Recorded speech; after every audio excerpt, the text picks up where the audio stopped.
प्रकृति का नियम है। आपका मूल्य इससे तय नहीं होता कि आप क्या हैं, यह इससे तय होता है कि आप खुद को क्या बनाने की क्षमता रखते हैं। हंसता हुआ मन और हंसता हुआ चेहरा, यही सच्ची संपत्ति है। जितना इंतजार वह आपसे करवा रहा है, समय आने पर वह इतना देगा कि संभाल भी नहीं पाओगे। कोई आपका साथ ना दे तो निराश मत होना, क्योंकि परमात्मा से बड़ा हमसफर कोई नहीं होता। खुशी आजादी पर निर्भर होती है, और आजादी इस बात पर निर्भर होती है कि आप कितने साहसी हैं। विश्वास के बगैर इस दुनिया में कोई भी रिश्ता ज्यादा देर तक कायम नहीं रह सकता। यदि किसी भूल के कारण कल का दिन दुख में बीता, तो उसे याद कर आज का दिन व्यर्थ ना करें। बहुत से ऐसे लोग हैं जो कर्म करते हुए ही परम सिद्धि को प्राप्त हुए थे। जनक आदि ज्ञानी जन भी आसक्ति रहित कर्म द्वारा ही परम सिद्धि को प्राप्त हुए थे। इसलिए मनुष्य को हमेशा अच्छे कर्म करने चाहिए और फल की अभिलाषा से दूर रहना चाहिए। हे अर्जुन, मेरा इन तीनों लोकों में ना तो कुछ कर्तव्य है और ना ही कोई वस्तु प्राप्त करने योग्य है। फिर भी मैं कर्म करते हुए अपने कर्तव्य का निर्वाह करता हूं।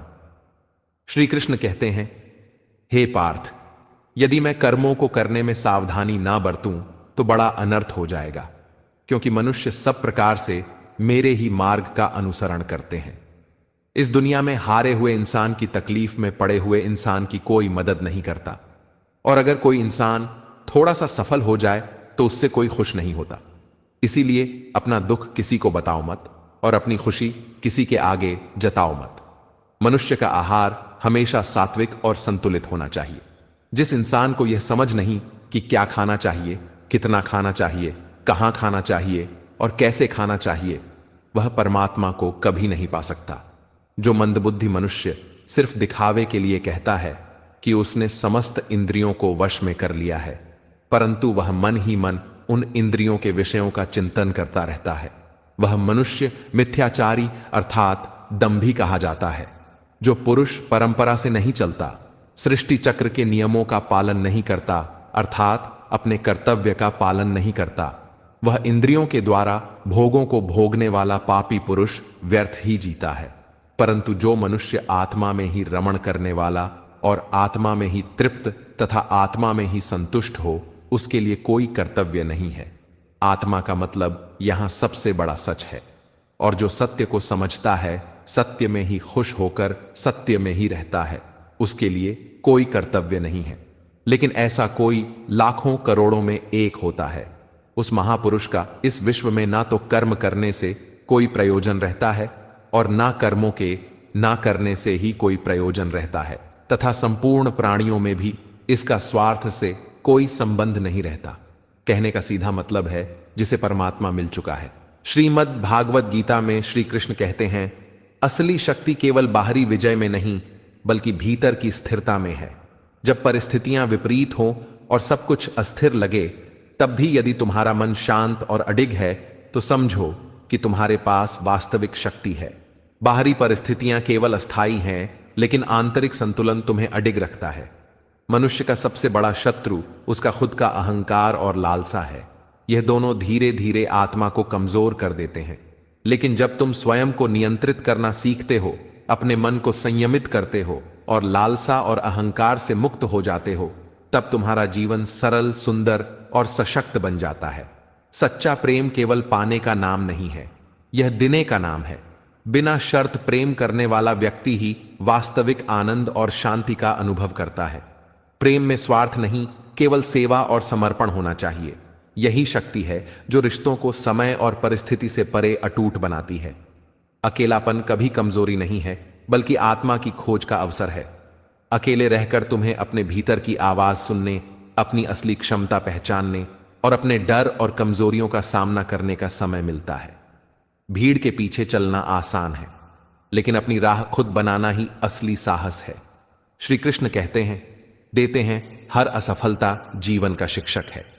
जो व्यक्ति अपनी गलतियों और असफलताओं से सीख लेता है, वही भविष्य में स्थायी सफलता हासिल करता है। असफलता का डर छोड़ दो, क्योंकि वही तुम्हें भीतर से मजबूत बनाने और असली जीत के लिए तैयार करने वाली है। त्याग और समर्पण केवल दूसरों के लिए नहीं, बल्कि स्वयं के लिए भी आवश्यक है। जब तुम अपने अहंकार, लालसा और मोह को त्यागते हो, तब तुम्हारे भीतर शांति, संतोष और शक्ति उत्पन्न होती है। यही त्याग जीवन को हल्का और सुंदर बनाता है। मनुष्य का वास्तविक सौंदर्य उसके चरित्र, कर्म और हृदय की शुद्धता में है। केवल बाहरी रूप को सजाना पर्याप्त नहीं है। जब भीतर का मन और आत्मा सुंदर होती है, तभी जीवन का हर अनुभव प्रगल्भ और सार्थक लगता है। धैर्य जीवन की सबसे बड़ी शक्ति है। जो व्यक्ति धैर्य खो देता है, वह परिस्थिति के हाथों खेल बन जाता है। लेकिन जो व्यक्ति हर कठिनाई और बाधा के बावजूद डटा रहता है, वह हर चुनौती में विजेता बन जाता है। धैर्य ही सफलता और स्थिरता की नींव है। समस्या और कठिनाइयां डराने के बजाय तुम्हें सिखाने और मजबूत बनाने के लिए आती हैं। यदि तुम उन्हें अवसर मानकर सामना करोगे, तो वे तुम्हें और अधिक सक्षम और बुद्धिमान बनाएंगी। वही व्यक्ति जो समस्याओं से भागता है, अंततः अवसर खो देता है। श्री कृष्ण कहते हैं, सच्चा आत्मविश्वास बाहरी सफलता में नहीं, बल्कि भीतर की स्थिरता और संतोष में है। यदि तुम्हारा मन शांत, आत्मा स्थिर और हृदय करुणामय है, तो कोई भी बाहरी परिस्थिति तुम्हें हरा नहीं सकती। वास्तविक विजय भीतर से आती है। हर कदम, चाहे छोटा क्यों ना हो, जीवन की यात्रा में महत्वपूर्ण है। छोटी छोटी कोशिशें ही बड़े परिवर्तन का आधार बनती हैं। यदि तुम निरंतर प्रयास करते रहो, तो एक दिन तुम्हें पीछे मुड़कर देखने की आवश्यकता नहीं पड़ेगी। मौन की शक्ति को समझो। कभी कभी चुप रहना सही समय पर बोलने से अधिक प्रभावी होता है। मौन में गहरी सोच, समझ और शक्ति छिपी होती है। जब तुम शांत रहते हो, तब तुम्हारे कर्म और शब्दों की प्रभावशीलता और बढ़ जाती है। संतोष और आभार ही वास्तविक खुशी और शांति का मूल है। यदि तुम केवल बाहरी वस्तुओं में खुशियां ढूंढते हो, तो उनका खोना दुखदाई होगा। आभार और संतोष से भरा मन हमेशा स्थिर, हल्का और प्रसन्न रहता है।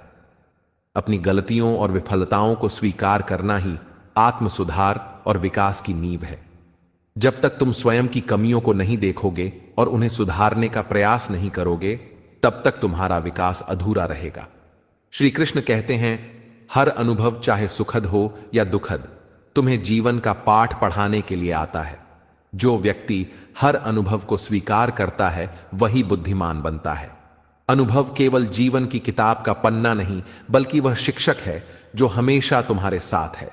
सच्चा साहस केवल लड़ाई में नहीं, बल्कि भीतर के डर और कमजोरियों का सामना करने में है। जब तुम अपने भीतर की असली शक्ति को पहचानते हो और उसका सामना करते हो, तब तुम्हारा जीवन स्वतंत्र और सशक्त बन जाता है। जीवन का असली उद्देश्य केवल प्राप्त करना नहीं, बल्कि अपने भीतर अच्छाई, प्रेम और करुणा उत्पन्न करना है। जब तुम खुद को सशक्त और सजग बनाते हो, तब तुम्हारा जीवन दूसरों के लिए प्रेरणा बन जाता है और असली मूल्य प्राप्त करता है। कभी कभी जीवन तुम्हारे लिए उस दरवाजे की तरह होता है जो खुलता नहीं दिखता, पर याद रखो, हर दरवाजा जो बाहरी दुनिया में बंद लगता है, वह भीतर से तुम्हारी हिम्मत और विश्वास की परीक्षा ले रहा होता है। तो वह व्यक्ति भीतर से साहसी होता है। वही बंद दरवाजों के पार जाकर नई दुनिया देखता है।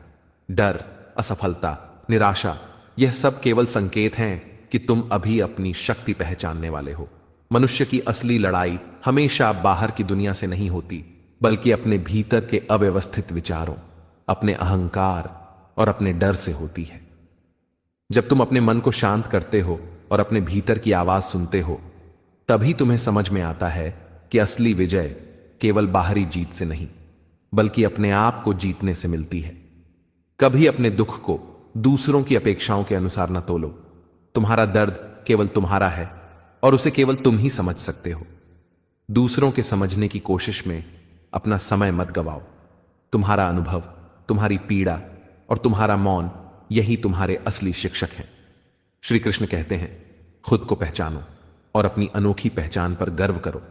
दूसरों की अपेक्षाओं के अनुसार जीना आसान है, लेकिन यह तुम्हें भीतर से खोखला कर देता है। जो व्यक्ति अपनी आत्मा की आवाज सुनता है और उसी पर चलता है, वही सच्चे अर्थों में स्वतंत्र होता है। दूसरों की राय को अपने मूल्य का मापदंड मत बनने दो। सच्चा सुख बाहरी वस्तुओं में नहीं, भीतर की संतुष्टि में है। धन, पद और प्रसिद्धि क्षणिक हैं। यदि तुम भीतर से संतुष्ट और शांत रहो, तो दुनिया के कोई भी संघर्ष तुम्हें हरा नहीं सकते।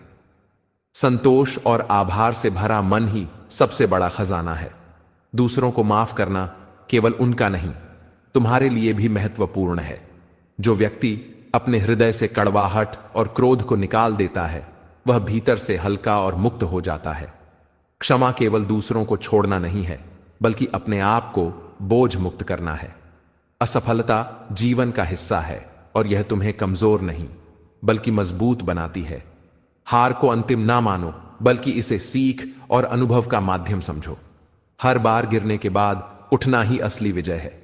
जो व्यक्ति इस सीख को अपनाता है, वही अंत में शिखर पर पहुंचता है। श्री कृष्ण कहते हैं, समय की कदर करना सीखो। हर क्षण अमूल्य है और एक बार बीत जाने के बाद लौट कर नहीं आता। जो लोग समय का सही उपयोग करते हैं, वही जीवन में स्थायी सफलता और शांति पाते हैं। समय केवल अवसर ही नहीं, बल्कि जीवन की सबसे बड़ी शिक्षक भी है।